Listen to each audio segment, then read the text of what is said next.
എല്ലാവർക്കും നമസ്കാരം. നമ്മുടെ സോൻമാർഗ് യാത്രയുടെ ഒരു കൺക്ലൂഷൻ വീഡിയോ ആയിട്ടാണ് ഇടുന്നത്. വീഡിയോ ഇടാൻ കുറച്ച് ദിവസം താമസിച്ചു പോയി. നമ്മൾ യാത്ര തുടങ്ങിയത് മെയ് 13 തീയതി തുടങ്ങി 20 തീയതി സോൻമാർഗിലെത്തി.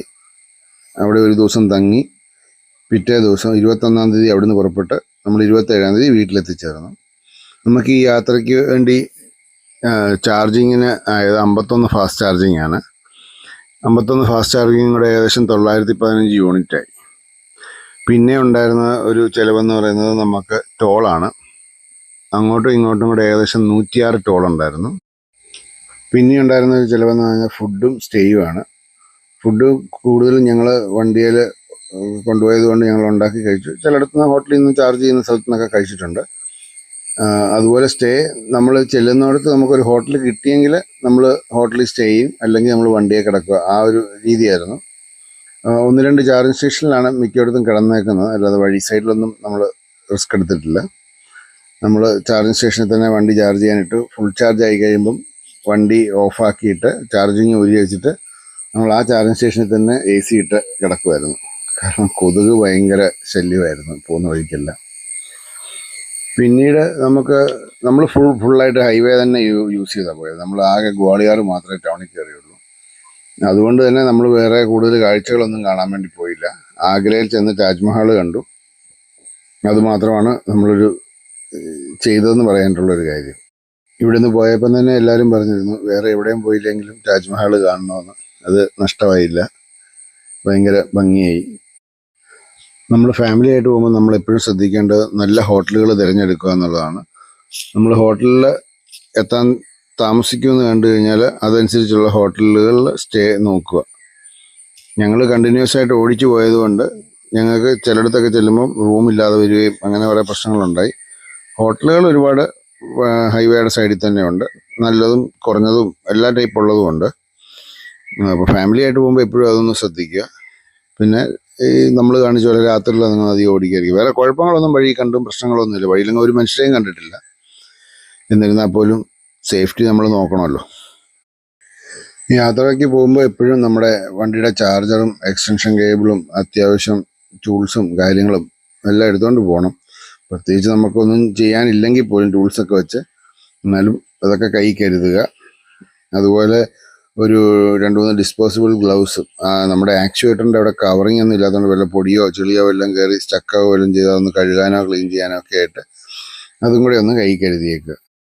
നമ്മൾ EV കൊണ്ട് പോകുമ്പോൾ എക്സ്പ്ലോർ ചെയ്യണം എന്ന് തോന്നിയത് ഹൈദരാബാദ് മുംബൈ എക്സ്പ്രസ് ഹൈവേ ആണ്. അത് നമ്മൾക്ക് ഏകദേശം 64 കിലോമീറ്റർ ആ ഹൈവേ കൂടെ തന്നെ ഓടിക്കാനുണ്ട്. അപ്പോൾ അത് കയറുന്നതിന് മുമ്പേ ഒന്ന് ഫുൾ ചാർജ് ചെയ്യുക, ഇറങ്ങി കഴിയുമ്പോഴും ഒന്ന് ഫുൾ ചാർജ് ചെയ്യുക. എന്നാലും നമുക്ക് നമ്മൾ മനസ്സിൽ ആഗ്രഹിച്ച രീതിയിൽ. ഞാൻ ഈ പ്രൈമിൻ്റെ കാര്യമാണ് പറയുന്നത്. ഞാൻ നെക്സോൺ പ്രൈം കൊണ്ടാണ് പോയേക്കുന്നത്, അതുകൊണ്ടാണ് അതിനെപ്പറ്റി പറയുന്നത്. പിന്നീട് നമ്മൾ ഫുള്ള് ഗൂഗിൾ മാപ്പ് ഉപയോഗിച്ചാണ് പോയത്. നമുക്ക് പഞ്ചാബിൽ മാത്രമേ ഉള്ളൂ ഒരു മോശം വഴി കൂടെ പോകേണ്ടി വന്നു. ബാക്കി ഒരിടത്തും മാപ്പ് നമ്മളെ ചതിച്ചിട്ടില്ല.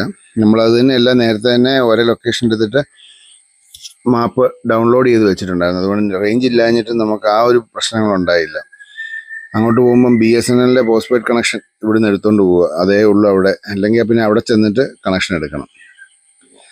വഴി ജമ്മുവിൽ നിന്ന് ശ്രീനഗറിലോട്ടുള്ളത് കുറേ ഭാഗം നല്ലതാണ്, കുറേ ഭാഗം അതുപോലെ തീർത്തും പോയി കിടക്കുകയാണ്. ഒരു സജഷൻ എന്താണെന്ന് വെച്ചാൽ രാത്രി കയറി പോകാതിരിക്കുക. രാത്രി കയറിപ്പോയാൽ ഭയങ്കര ബ്ലോക്കാണ്, നമ്മൾ ശരിക്കും അവിടെ പെട്ടുപോകും. അതിൽ നല്ലത് രാവിലെ പോകാം. രാവിലെ ആണെങ്കിൽ വലിയ ബ്ലോക്കില്ല, നമുക്ക് സുഖമായിട്ട് കയറി പോകാൻ പറ്റും.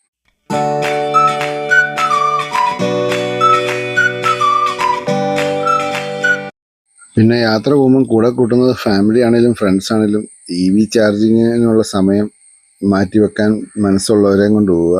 അല്ലെങ്കിൽ അവർക്ക് ഭ്രാന്തായി പോകും, നമുക്കില്ലേ പോലും.